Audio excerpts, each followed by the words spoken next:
Hello, स्वागत है आप सभी का मेरे यूट्यूब चैनल वांगशियान टाइमलेस में। तो आज मैं दोबारा मेरी स्टोरी ट्रू सोलमेट्स का लास्ट एपिसोड लेके आई हूँ। उम्मीद करती हूँ आप लोगों को यह पसंद आएगी, और यदि पसंद आए तो प्लीज़ इसे लाइक करें, कमेंट करके ज़रूर बताएं। तो चलते हैं अब स्टोरी की तरफ। तो लास्ट पार्ट में हमने देखा था, हमें पता चलता है कि जो 5 साल पहले कल्टीवेशन वर्ल्ड में पपेट्स का हमला हुआ था, उसके पीछे और कोई नहीं, मास्टरमाइंड जिन गुआंगशाओ है।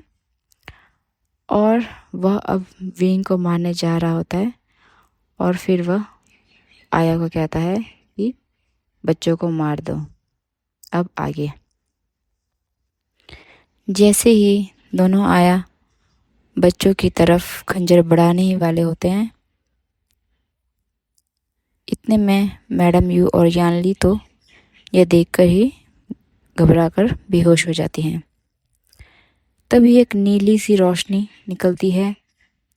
वह रोशनी इतनी तेज़ होती है कि सभी की आंखें एक पल के लिए बंद हो जाती हैं। जब वह लोग अपनी आंखें खोलते हैं तो हैरान हो जाते हैं, क्योंकि दोनों आया ज़मीन पर ढेर हो चुके हैं और बच्चे लानवांग जी के पास हैं। और लानवांग जी की विचैन यानी उसका जो स्वॉर्ड है वह हवा में उठा हुआ है, और उसके इर्द गिर्द काला धुआं है, सेम वैसा ही जैसे कि अभी विंग के अराउंड है। तो हमें पता चलता है कि जो अभी नीली कलर की रोशनी निकली थी वह और किसी से नहीं, जबकि बल्कि लानवांग जी के विचैन से निकली थी। लानवांग जी बेबीज़ को लेके लैंसी चैन के पास जाता है, और एक बेबी लैंसी चैन और दूसरा बेबी मैंग्याओ को थमा देता है, और फिर जिंग याओशाओ की तरफ मुड़ता है और एक स्मिर्क करता है। फिर वह एक चुटकी बजाता है और पूरी की पूरी पपेट्स की सेना जैसे हवा में कहीं गायब हो जाती है। जिन गांवशाओं के साथ पूरे लोग यह देखकर हैरान हो जाते हैं। तब लानवांग जी सीधा जिन गांवशाओ के पास जाता है और एक कनिंग सी स्माइल करता है। फिर वह कहता है जिन गांवशाओ को, क्या हुआ, डर गए? और ये जिन आयरन तुम्हारे हाथों में अच्छे नहीं लग रहे।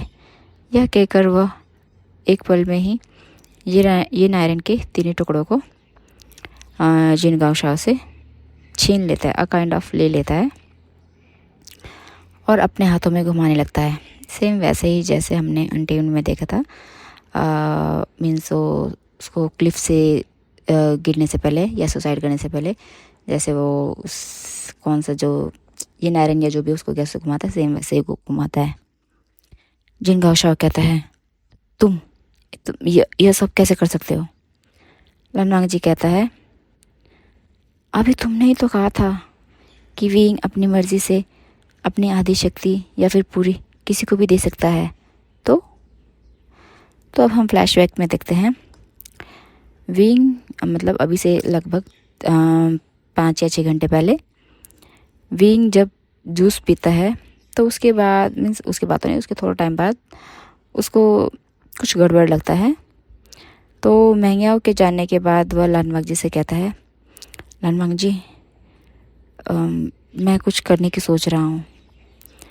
यह सुनकर लानवांग जी तो बहुत खुश हो जाता है, और वह विंग से कहता है, विंग अभी दिन में कोई आ गया तो? विंग मुस्कुरा कर कहता है, लंजा मैं उसकी बात नहीं कर रहा। फिर उसके बाद वह बताता है कि जूस पीने के बाद से उसे अपने शरीर में कुछ अलग सा महसूस हो रहा है, मानो जैसे कि उसका शरीर बेजान पड़ता जा रहा है, बेहोशी सी छा रही है। लानवांग जी कहता है, ठीक है विंग, मैं जाता हूँ और शिफू को समारोह पोस्टपोन करवाने के लिए कहता हूँ।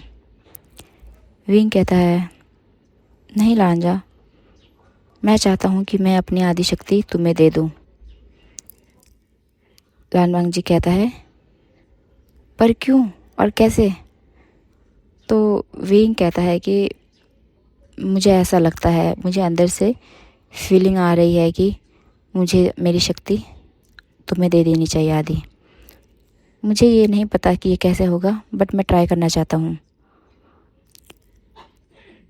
फिर यह कहकर वह लानवांग जी को भी जैसे तैसे मना लेता है और फिर अपनी आधी शक्ति लानवांग जी को देने का प्रोसेस स्टार्ट कर देता है। और हम देखते हैं कि विंग ने काफ़ी जद्दोजहद के बाद जैसे तैसे करके अपनी आधी शक्ति लानवांग जी को दे दी है। इस चक्कर के कारण मीन्स जो ये प्रोसेस था उसकी वजह से लानवांग जी तो नहीं बट विंग काफ़ी ज़्यादा टायर्ड हो चुका है। लगभग उन्हें ये प्रोसीजर करने में आधे घंटे के अराउंड लग गया था। तो फ्लैशबैक यहीं एंड होता है। जिन गाओशाओ कहता है, फिर तुमने पहले ही वह की सेना को क्यों नहीं मारा? तो लानवांग जी उसे देखकर कहता है कि मैं देखना चाहता था इन सब के पीछे कौन है और कौन है जिसने वेंचाओ को छुड़ाया ये लोटस पियर से। तभी जिन जुशुआन आता है और अपने फादर से कहता है, फादर आपको ये सब करके क्या मिला? इस दौरान मैडम यू को भी होश आ चुका था। तो वह तिल मिलाती हुई आती है और बिना किसी वार्निंग के अपने जीडियान का वार जिन गोंगशाओ पर कर जाती है। ये इतना अचानक हुआ था कि जिन गोंगशाओ संभल नहीं पाता और सीधा ज़मीन पे आ गिरता है। तब मैडम यू अपना जो जितना भी फ्रस्ट्रेशन था, गुस्सा था, पेन था, वह सब जिन गोंगशाओ पे उतार देती है, जिससे कि वह एक अधमरा सा हो जाता है। तो जियांग फेमियान कहते हैं, यू रुक जाओ, वह मरने के कगार पर है।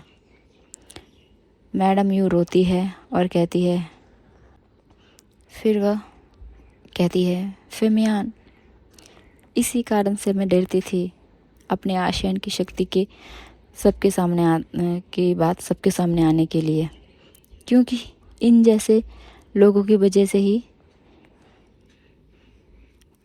आशियान या फिर आशियान जैसे कई लोग जिनके पास शक्तियाँ हो तो उनकी जान को हमेशा खतरा बना रहता है।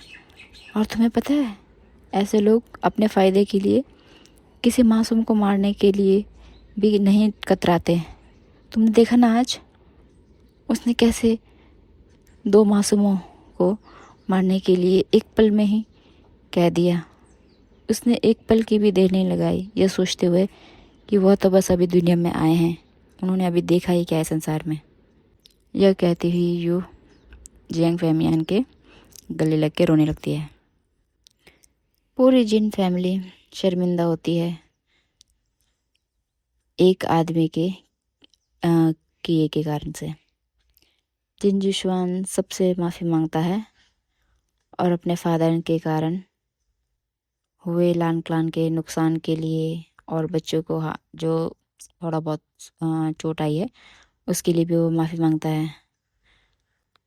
मैंग याओ की भी आंखें भर आई होती है। फिर जियांग फेमियान कहते हैं, बेटा इसमें तुम्हारा कोई कसूर नहीं है। लैन किरेन वेंचाओ को भी 300 घोड़े मारने की सज़ा देते हैं और दोनों को आजीवन कारावास में डाला जाता है। और साथ ये कहते हैं कि हर दिन एक एक घोड़े मारा जाए, जिसके लिए उन्हें कोई ट्रीटमेंट भी ना मिले। और ऐसे ही करके जब तक वो नहीं मरते तब तक उन्हें ऐसे ही प्रतिदिन एक एक घोड़े मारे जाएंगे। अब सब शांत हो चुका है और शिफू मीन्स जो लैनकरन है उनको भी थोड़ी तो नहीं मीन्स थोड़ा ज़्यादा ही चोट लगा है। लैन जो हीलर्स है वो उनको उनके मीन्स हीलर रूम में ले जाते हैं और उनकी प्रॉपर ड्रेसिंग यानी कि जो बैंडेजेस वगैरह अप्लाई करते हैं, तो उसको प्रॉपरली क्लीन करके वुंड को प्रॉपरली क्लीन करके ड्रेसिंग अप्लाई करते हैं। लगभग 3 घंटे बीत जाने के बाद विंग को होश आता है। तो यानली और मैडम यू उसे रोते रोते सब बता देते हैं। लान किरण विंग के पास आकर उसे माथे पर एक छोटे बच्चे की तरह किस करते हैं और कहते हैं, थैंक यू आशियान, सबको बचाने के लिए। यह कहकर लान किरण बहुत ही भावुक हो जाते हैं। जैंग फेमियान कहते हैं, मुझे तो ऐसा लगता है मानो आशियन हमारा नहीं, लैन किरण का ही बेटा हो। यह सुन के लैन किरण थोड़ा सा हंसने लगता है, मीन्स स्माइल करता है। जैंग फेमियान कहते हैं, किरण तुम हंस भी सकते हो। यह सुनकर तो बाकी सब लोग हंसने लगते हैं। इसी बीच विंग की नज़र लैन किरण के ज़ख्मों पर, यानी कि जो उसका ड्रेसिंग है उन पे जाता है। ड्रेसिंग मीन्स बैंडेजेस पे जाता है।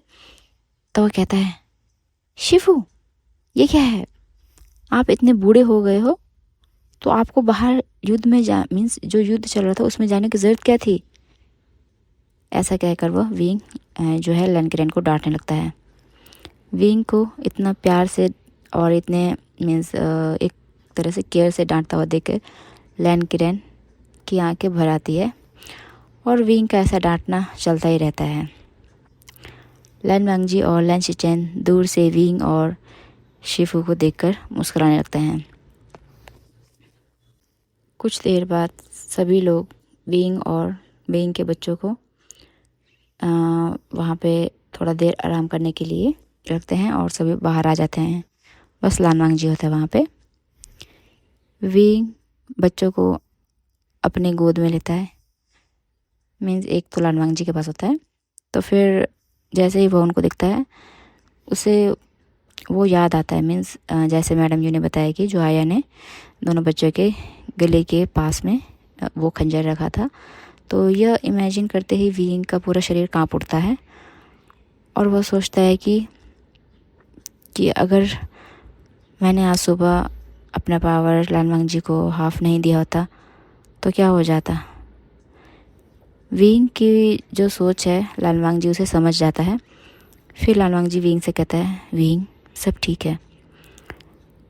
फिर दोनों बच्चों को विंग ब्रेस्ट फीड करवाता है और ख़ुद उनके साथ सो जाता है। लान वांगजी अपनी छोटी सी फैमिली देखकर खुश होता है और वो भी बच्चों के साइड में आकर लेट जाता है।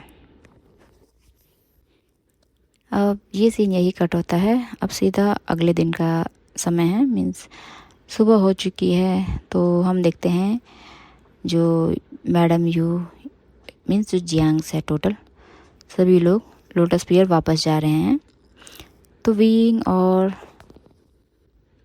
तो मैडम यू आती है, विंग के दोनों बच्चों को फॉरहेड पर किस करती है और उन्हें ढेर सारा आशीर्वाद और प्यार देकर जाने लगती है। यानली भी सेम वही करती है और वो लोग वहाँ से लोटस पियर के लिए निकल जाते हैं। अपनी माँ और शिजिए को जाते देख विंग की आंखों में आंसू झलक पड़ते हैं। लगभग एक हफ्ता बीत चुका है और लान क्लान काफ़ी शांत है। बस कहने को, बाकी तो विंग का भी वही यहाँ वहाँ भागना दौड़ना सब जारी है। बस यह है कि उसका जो ये शरारतें थोड़ी कम हो गई, क्योंकि वो अब एक मदर या फादर जो भी बोलो वो जो बन चुका है। तो उसे अपने बेबीज़ को भी टाइम देना पड़ता है, जिस कारण से उसे ज़्यादा कूद फांद करने में टाइम नहीं मिल पाता।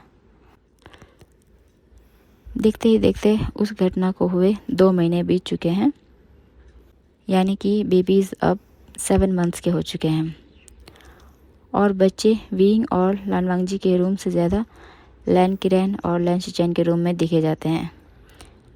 तो जिससे हमारे वांगशान को भी कभी कभी टाइम मिल जाता है रोमांस करने का, यानी कि उनके जो एवरीडे मीन्स एवरीडे है उसको करने का टाइम मिल जाता है। अब देखते हैं कि मीन्स टाइम जो है काफ़ी स्किप तो नहीं हो सकते, टाइम लैप्स हो गया है। मीन्स अब इसमें 5 साल आगे के बाद बताएंगे। देखते हैं कि 5 साल बीत चुका है और लैन शिचेन की शादी में ग्याओ से हो गई है और उनके भी एक बेबी है जो कि 2 साल का है और वह एक बेबी बॉय है जिसका नाम उन्होंने लाइन जिंगी रखा है। जैंग चेन की भी शादी हो चुकी है वैनचिंग से और यानली की शादी हो चुकी है जिन जेशुआन से